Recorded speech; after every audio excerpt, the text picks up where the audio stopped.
নাহিদ রানা বাংলাদেশের সবচেয়ে গতিময় বোলার। লিকলিকে গড়নের নাহিদ রানার গতির এই উৎসটা কি? আছে বেশ কিছু কারণ।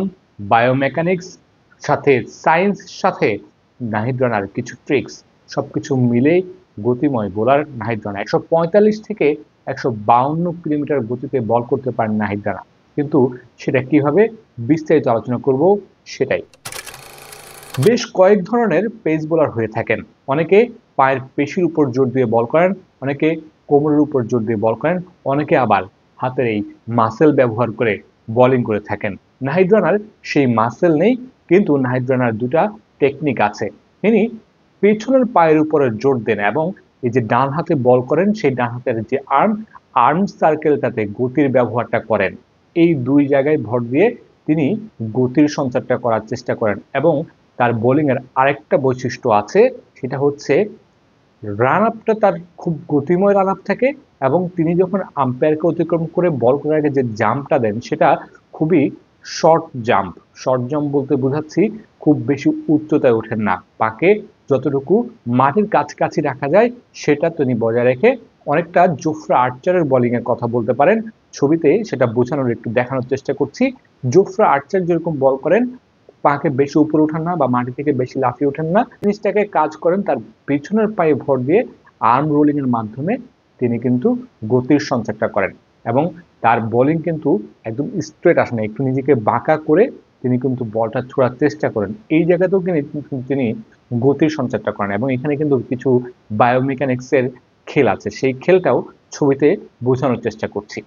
যেটি বলছিলাম, নাহিদ রানার পেশি শক্তি নেই। শোয়েব আক্তারের মতো কিংবা শন টেইটের মতো, তার ব্রেটলির মতো পেশি শক্তি নেই, কিন্তু তিনি এই জিনিসটাকে কাজে লাগান বায়োমেকানিক্সের মাধ্যমে। তিনি যখন বল করেন, হাতটা যখন প্রসারিত করেন, তখন একটা শেপ তৈরি হয়, সেই শেপটাও কিন্তু তার গতিতে বেশ কাজে দেয়। হয়তোবা নাহিদ রানার বয়সটা এখনো অনেক কম, 152 গতিতে বল করছেন, এখনো অনেক সময় বাকি আছে নাহিদ রানার শোয়েব আক্তারদের ছুঁয়ে ফেলার। নাহিদ রানার মধ্যে কিন্তু সেই সম্ভাবনাটা আছে। গতিতে শোয়েব আক্তারকেও ছাড়িয়ে যাওয়ার সম্ভাবনা দেখা যায় নাহিদ রানাকে নিয়ে। বিশ্বের বড় বড় যারা ক্রিকেট অ্যানালিস্ট আছেন, যারা ক্রিকেট নিয়ে কাজ করেন, তারা কিন্তু নাহিদ রানার মধ্যে সেই সম্ভাবনাটা দেখতে পান। ওয়েস্ট ইন্ডিজের মাটিতে বাংলাদেশ যখন টেস্ট খেলছে, তখনও কিন্তু নাহিদ রানা তার গতির ঝড়টা তুলছেন এবং ভবিষ্যৎকে জানান দিচ্ছেন যে আমি আরো গতির ঝড় তুলব। তবে নাহিদ রানার জন্য একটা আশঙ্কার বার্তা কিন্তু রয়েছে। এই ধরনের পেস বোলারদের জন্য কিন্তু বেশ ইনজুরির সংখ্যা থাকে। নাহিদ রানারও কিন্তু সেই সংখ্যাটা আছে। সেই সংখ্যাটা তাকে কিন্তু ম্যানেজমেন্ট করে চলতে হবে। পেস বোলারদেরকে অনেক বেশি নিজেদের প্রতি যত্ন নিতে হয়, অনেক বেশি বায়োমেকানিক্সের প্রতি খেয়াল রাখতে হয়, সায়েন্সের প্রতি খেয়াল রাখতে হয়, খুঁটিয়ে খুঁটিয়ে সবকিছু দেখে বেছে চলতে হয়। নাহিদ রানাকেও সেটাই মানতে হবে, কারণ যত বেশি আপনি গতি বাড়াবেন, তত বেশি আপনার ইনজুরির সংখ্যাটা পড়বে, আপনার পেশিতে চাপ পড়বে, আপনার মাসেলগুলোতে চাপ পড়বে, এবং আপনার যে লিগামেন্টগুলো আছে সেই লিগামেন্টগুলোতে চাপ পড়বে। তো সেই জায়গায় নাহিদ রানাকে অনেক বেশি সতর্ক থেকে বেছে বেছে এগোতে হবে, এবং সেই জায়গায় বাংলাদেশ ক্রিকেট বোর্ডকেও অনেক বেশি দায়িত্ববান হতে হবে নাহিদ রানার প্রতি। বাংলাদেশের সবচেয়ে গতিময় বোলারের প্রতি যত্নবান হলে বাংলাদেশ ভবিষ্যতে অনেক ভালো কিছু পেতে যাচ্ছে নাহিদ রানার কাছ থেকে, সেটা এখনই বলে দেওয়া যায়।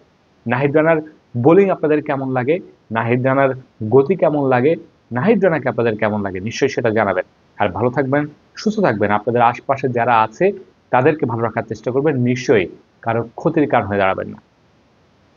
আল্লাহ হাফেজ।